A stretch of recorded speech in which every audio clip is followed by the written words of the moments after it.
Parfois l'amour ne meurt pas, il s'endort. La relation ne se brise pas, elle retient son souffle comme une fleur assoiffée, mais qui ne meurt pas encore. Il existe un espace entre l'ombre et la lumière, un territoire du presque plus là. C'est le jardin de l'entre-deux, là où les liens autrefois vibrants respirent maintenant faiblement, où l'on se demande si l'on est encore ensemble ou déjà seul. Ces relations comateuses qui hésitent entre la présence et l'absence, comme une fleur oubliée sur un rebord de fenêtre, dont les couleurs s'effacent lentement, jour après jour, en silence. Je suis Fatem Zahra Alami, thérapeute relationnelle, jardinière des liens en suspens. Mon art ne consiste pas à forcer les fleurs à éclore, mais à écouter le langage silencieux des pétales qui se ferment, la langue secrète des racines et des silences, à comprendre si un lien a simplement besoin d'eau et de patience ou si c'est la fatigue qui signe la fin d'un cycle. J'accompagne celles et ceux qui errent dans le jardin de leurs attachements et qui cherchent à comprendre, faut-il encore arroser ce qui pâlit ou s'il est temps d'apprendre à se souvenir de sa beauté passée sans s'épuiser à attendre un printemps qui ne reviendra pas. Aujourd'hui, nous allons parler de ces relations comateuses, de ces fleurs oubliées qui peuplent le jardin de nos vies.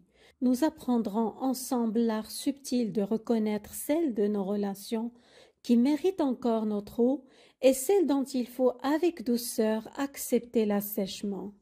La fleur qui n'attend qu'un peu d'attention pour refleurir, ou si nous nous épuisons à arroser une terre qui ne peut plus rien donner. Ces relations qui nous tiennent à cœur, mais qui nous laissent un goût de cendre et d'inachevé. Comment reconnaître une relation simplement assoiffée d'une relation épuisée? Et surtout, que faire de cette nuance? Au fond, face à une relation comateuse, 3 chemins s'offrent à nous, 3 destins possibles pour une fleur qui s'étiole. Premier chemin, c'est la soif. C'est la relation qui peut renaître, celle où le lien n'est pas rompu, mais assoupi. Il suffit d'un peu d'attention, d'écoute, de courage pour se retrouver. Ici, l'arrosage est un acte d'espérance partagée. Deuxième chemin, c'est l'adieu. C'est la relation dont la racine est morte, empoisonnée par le mépris, l'incompatibilité fondamentale ou un trouble de la personnalité. Ici, aucun arrosage n'y fera rien. Continuer, c'est s'épuiser. L'acte le plus respectueux est alors d'apprendre à se souvenir et de marcher ailleurs. Troisième chemin, les soins palliatifs. C'est la relation que l'on choisit ni de ranimer ni d'enterrer, pour des raisons familiales, sociales ou de simple paix intérieure. On maintient un lien de courtoisie, une coexistence pacifique, sans attente ni illusion. Ici, on n'arrose pas pour faire refleurir, on arrose juste assez pour éviter que la poussière ne vole trop haut. Aujourd'hui, nous allons apprendre à distinguer ces 3 types de silence, à reconnaître la soif de l'incurable et à honorer la fragile dignité de l'entre-deux. Commençons par le premier chemin, celui de la soif. Ici, la relation comateuse est comme une fleur non arrosée. Elle n'a pas été piétinée volontairement, elle n'a pas été empoisonnée par la malveillance. Non. On a simplement oublié de lui donner ce dont elle avait besoin pour vivre. Jour après jour, on a négligé la petite attention, la parole encourageante, le moment de qualité et le dialogue qui dissipe les malentendus. On a cru qu'elle pouvait se contenter de la rosée du matin alors qu'elle avait besoin de notre présence consciente. Les signes sont souvent discrets, mais bien réels. Les regards qui évitent de se croiser de peur de ne rien y trouver. Les conversations devenues surface lisse où l'on effleure tout sans rien approfondir.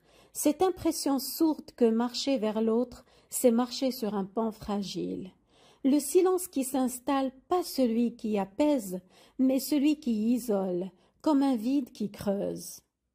Alors, que faire face à cette fleur qui s'étiole? D'abord, osons regarder la situation avec bienveillance mais lucidité Est-ce que cette relation mérite encore mon eau, mon énergie, mon attention? Est-ce que je crois encore que l'autre peut et veut m'entendre?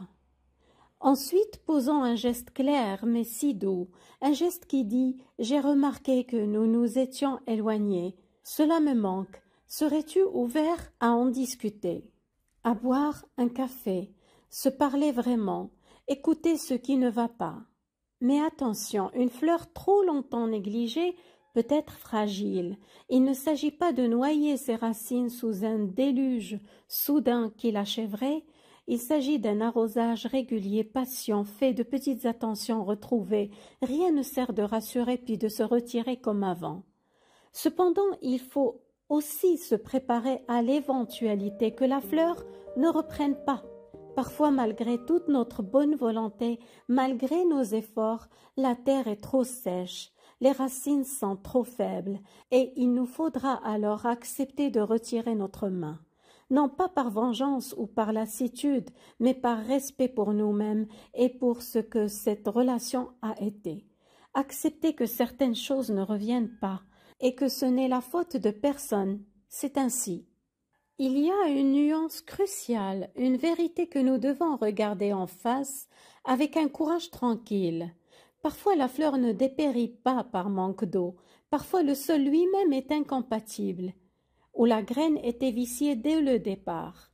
Quand il s'agit d'un profil profondément ancré, une personnalité évitante, un conflit de valeurs irréconciliable, une incapacité radicale à se remettre en question, une incompatibilité entre les attentes de chacun et ce qu'ils sont capables de s'apporter, il ne faut pas s'attendre à un changement.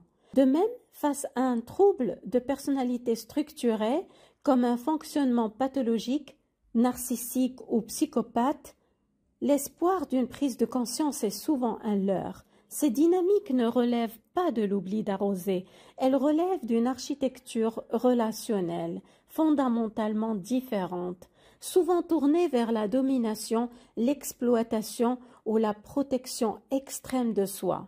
Dans ces cas précis, vous n'êtes pas face à une fleur assoiffée, vous êtes face à une autre espèce de plante qui n'a pas les mêmes besoins que les vôtres et qui parfois étouffe tout ce qui pousse à côté d'elle.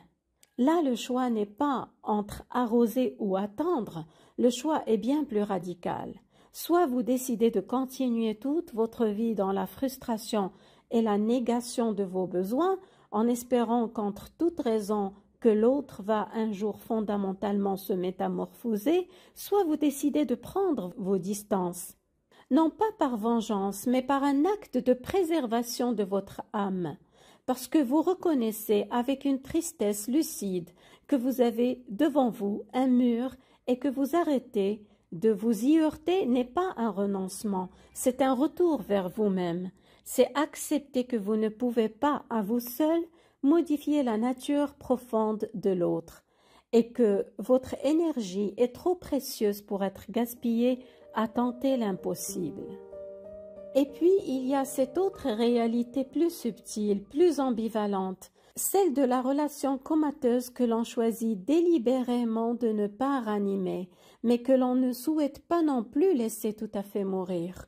Il s'agit de ces liens, souvent familiaux, ou liés à un contexte social ou professionnel, où la profondeur authentique n'a jamais existé ou s'est évaporée, mais où une forme de courtoisie, de devoir ou de simple coexistence pacifique doit être préservée. Ici, la relation reste comateuse, non par négligence, mais par choix, un choix conscient, parfois lourd, parfois libérateur. On n'attend plus, on n'espère plus de percées miraculeuses.